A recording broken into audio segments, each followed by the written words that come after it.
بسم الله الرحمن الرحيم.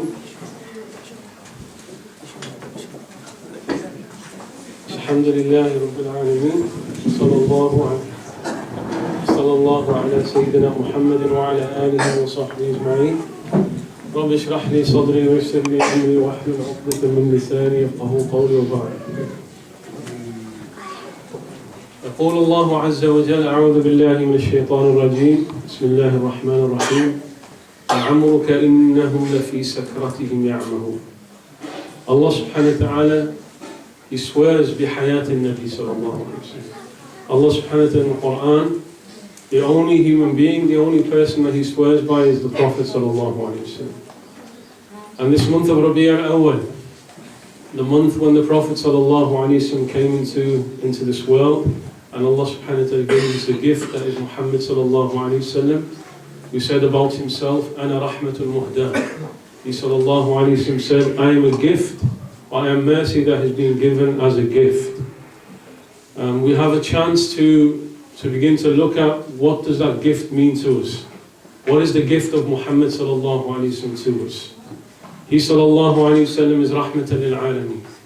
He's a mercy to all of existence. He sallallahu alaihi wasallam was a mercy to those who were closest to him, to those who were most furthest and most distant from him, to his closest, to his enemies. Everybody and everything that the Prophet sallallahu alaihi wasallam came into contact with, he was a mercy for. And that's what Rabi' al-Awwal, that's what this month is about, to connect to the meanings of the mercy of the Prophet sallallahu alaihi wasallam. What aspect of the mercy of the Prophet sallallahu alaihi wasallam do we take? His life, his life, every aspect of his life was not for himself, but it was for everybody other than himself. The Prophet sallallahu alaihi wasallam never had a life for himself. His sleeping was to show us how to sleep. His walking was to show us how to walk. When he remained silent, we learned things. When he ate, we knew how to eat. When he breathed, we understand something about him sallallahu alaihi wasallam. There was nothing of the life of the Prophet sallallahu alaihi wasallam that was for him. Every aspect of his being was for those around him, such that he was a guidance in every part of his being. And in this month, when you study his life, the life that Allah subhanahu wa ta'ala swore by, which is why it has to be studied, la'amruka, by your life. We have to study his life, we have to know his life, because Allah subhanahu wa ta'ala swore by his life. And nothing else in the Quran, or no other human being did Allah subhanahu wa ta'ala swear by. And not only did he swear by the life of Muhammad sallallahu alaihi wasallam, he told us that they, the unbelievers, are wandering around in a state of blindness had it not been for your life. And we only know what it means to be alive through the life of Muhammad sallallahu alaihi wasallam. So in this month we study his life. And our nasib and our portion from this month is not just that we study his life, we continue to study his life after this month. And we build connections with the life of Muhammad sallallahu alaihi wasallam. It is not acceptable for any Muslim. It is not acceptable for any Muslim. And every Muslim by definition says Muhammad Rasulullah.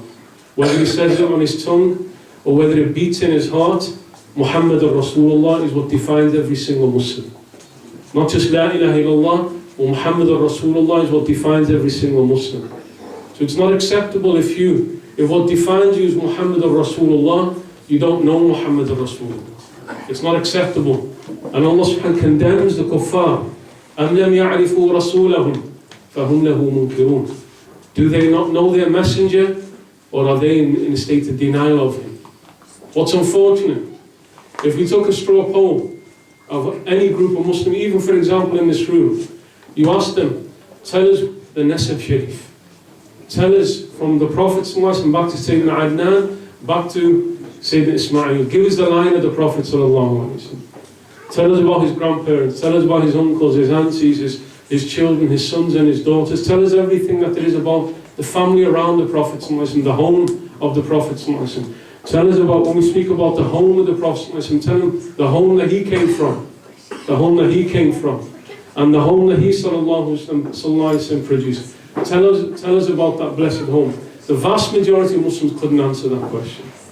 If you asked all Muslims, describe him sallallahu alaihi wasallam from head to toe. Describe him from head to toe.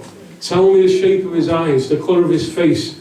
Tell me the nature of his beard, how exactly his hair was. Tell me his height. Tell me the shape of his feet. You should know everything about the Prophet sallallahu alaihi wasallam, because those who are closest to him, those who learned aqeedah, those who learned fiqh, those who learned everything from the Prophet sallallahu alaihi wasallam, they also not only learned, but they knew what he sallallahu alaihi wasallam looked like. They knew what he sallallahu alaihi wasallam looked like, and they told those who came after them exactly what he sallallahu alaihi wasallam looked like. They were people connected to him sallallahu alaihi wasallam. So people who say Muhammad Rasulullah should understand the reality of Muhammad Rasulullah. What was his life about? What was he about? And what was his life about? And that's our nasib from this month. That's what we should be taking from this month. If we don't have that connection, if unfortunately if when we're truthful to ourselves we say we're jahil, we're ignorant about the Prophet sallallahu alaihi wasallam, we don't really know what he's about, we just claim we know what he's about. And the worst thing about our ignorance, most Muslims now, three things. One, they do exactly what the Prophet sallallahu alaihi wasallam hated the most, which is to argue. To argue. And not only to argue about him sallallahu alaihi wasallam. Because you'll have Muslims argue about what is his nature. Was he made out of light or not? Did he have a shadow or not? What's the extent of his knowledge? Muslims will be arguing about him sallallahu alaihi wasallam when he sallallahu alaihi wasallam came to wipe out arguments. He came to remove arguments from amongst Muslims. And the worst thing about it, they're arguing about him sallallahu alaihi wasallam himself. If they understood the life of the Prophet sallallahu alaihi wasallam, they would never engage in an argument. They would never engage in an argument. If they understood the message of the Prophet, they could not do that. Even if the one who's arguing is an unbeliever. Allah subhanahu wa ta'ala tells us, لا تجادلوا أهل الكتاب إلا بالتي هي أحسن. Don't argue with the unbelievers, Jews and Christians, except for in the best of manner. Even the kuffar, Allah subhanahu wa ta'ala has given you an adab, an etiquette of how to be when you speak to them about the truth. So what we should be looking at is what do we take out of the Prophet sallallahu alaihi wasallam. When we study the life of the Prophet sallallahu alaihi wasallam, and when we study him, one thing that's absolute about him is miracles. His miracles. He sallallahu alaihi wasallam was a miraculous human being. And so many miracles came from the Prophet sallallahu alaihi wasallam. And when you study his life, miracle after miracle after miracle are happening. Such that in books of Shama'il and Sirah, they make a distinction from the Prophet sallallahu alaihi wasallam and all the other prophets. All the other prophets, the miracle came as a response to a challenge from the kuffar. When the unbelievers challenged, then Allah subhanahu wa ta'ala produced a miracle through him, through the Prophet. Except for him sallallahu alaihi wasallam. There were times when there was no challenge, but still the Prophet sallallahu alaihi wasallam did miracles. On many occasions. Many occasions, takfir al-ta'am. Like they have a small amount of food, large numbers, the Prophet just comes and brings, he eats from it, or he spits into it, and the food increases. People who are sick and diseased, companions of disease, the Prophet rubs the saliva and they heal. Rubs the saliva into the eyes of Sayyidina Ali and his eyes are healed. You see many examples of miracles from the miraculous being that is the Prophet sallallahu alaihi wasallam. When you look at his miracles, ultimately, the miracles of the Prophet sallallahu alaihi wasallam, although they're great, the greatest miracle that we can say about the Prophet sallallahu alaihi wasallam, although greatness is relative, because everything about the Prophet sallallahu alaihi wasallam is truly great. وَإِنَّكَ لَعَلَى خُلُقٍ عَظِيمٍ وَإِنَّكَ لَعَلَى خُلُقٍ عَظِيمٍ. The greatest thing that has ever been said about the Prophet sallallahu alaihi wasallam are these four words. There's no greater praise you can ever utter about the Prophet sallallahu alaihi wasallam. Any madh, any praise of the Prophet sallallahu alaihi wasallam will never match these four words that Allah subhanahu wa ta'ala said. And that's why Ibn al-Farid, one of the great poets, he said, كُلُّ مَدْحٍ فِي النَّبِيِّ مُقَصِّرًا وَإِنْ بَالَغَ الْمُثْنِ عَلَيْهِ وَأَكْثَرًا إِذِ اللَّهُ أَثْنَى عَلَيْهِ بِمَا هُوَ أَهْلُهُ فَمَا مِقْدَارُ مَا تَمْدَحُ. Every praise of the Prophet sallallahu alaihi wasallam is deficient. Even if the one who praises goes to extremes and exaggerates. Every praise is deficient. If Allah subhanahu wa ta'ala has praised him with what he's worthy of, then what can the praise of human beings be after that? Allah subhanahu wa ta'ala praised him by saying, إِنَّكَ لَعَلَى خُلُقٍ عَظِيمٍ. You are on the most tremendous of character. When you study Hayat al-Nabi sallallahu alaihi wasallam, when you study the life of the Prophet sallallahu alaihi wasallam, he split the moon, yes, that's amazing. That's truly amazing.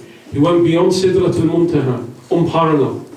Food, increases just because the Prophet ﷺ touches it. That's miraculous. These are all amazing things that will come from the Prophet ﷺ.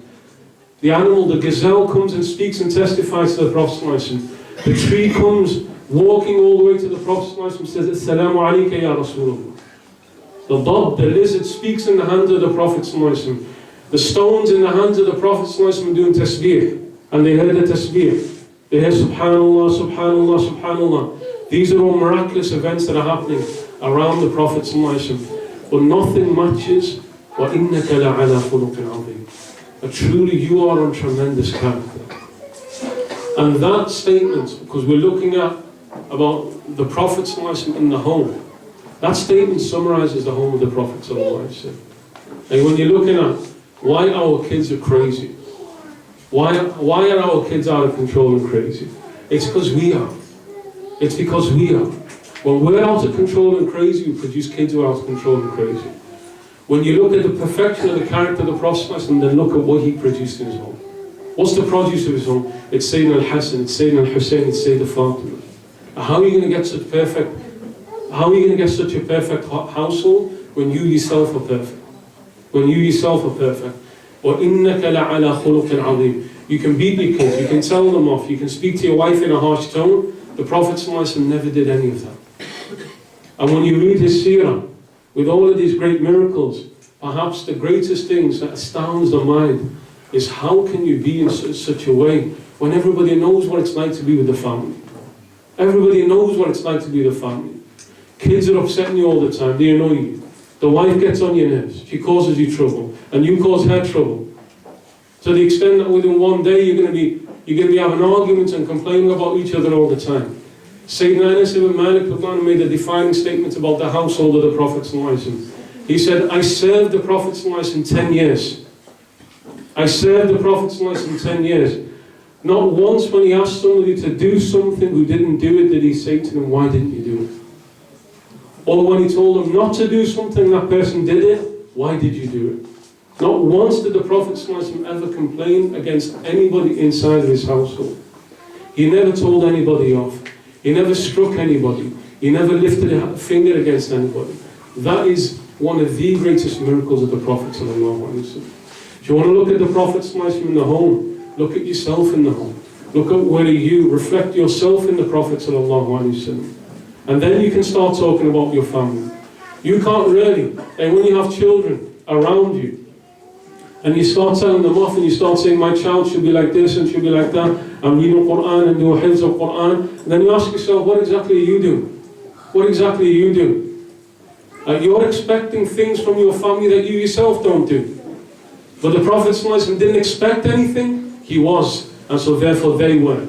Because he ﷺ was, they were as they were. But when we look at our household, we see something very different. So when you look at the household, be Muhammadi. Be like Muhammad sallallahu alayhi wa sallam. Learn the shama'il. Learn how he dealt with people. Learn how he dealt with those closest and those who are furthest away. And start bringing that into the household, and with that, you don't need to complain about anybody, you don't need to tell anybody off, you don't need to do anything. That's the highest.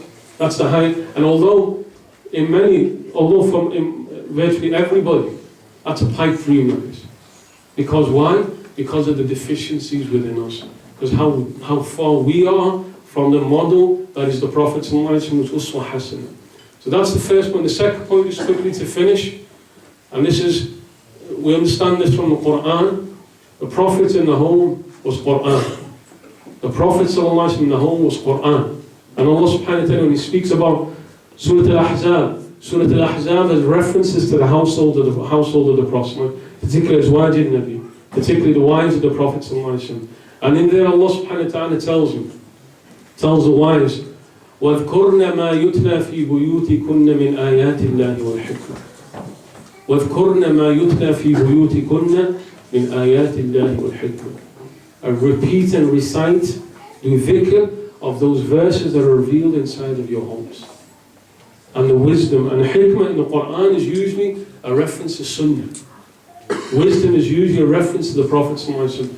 The wives of the Prophet ﷺ told in their homes to be reciting Quran, to recite Quran. And again, You see many households that have problems. Marital breakdown, husband and wife arguing and divorcing. Children rebelling against parents. Problems in the household. There is one hadith that summarizes the cause of all of that problem, and it comes down to Quran. When there's no Quran in the household, then you have problems.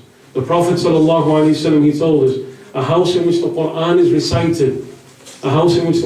recited, angels come into that house, devils leave the house, they flee from the house, وُسِعَ عَلَى أَهْلِ, and it becomes spacious for the people. It's a place you want to be. It's not like people going home and they prefer to be out with their mates rather than at home. You want to be there in the house. But then the Prophet ﷺ said, a house in which the Quran is not recited, said angels leave, devils come, ضَيِّقَ عَلَى أَهْلِ, and it becomes restricted for the people. And you don't want to be in your house. Quran is the house of the Prophet ﷺ. Quran is the house of the Prophet ﷺ. The house of the believer must have Quran inside of it. And the house of the believer must have Muhammed ﷺ inside of it, through his way, his being, how he behaved. Walhamdulillahi Rabbil Alameen. Wa sallallahu ala Sayyidina Muhammadin wa ala alihi wa sahbihi ajma'in.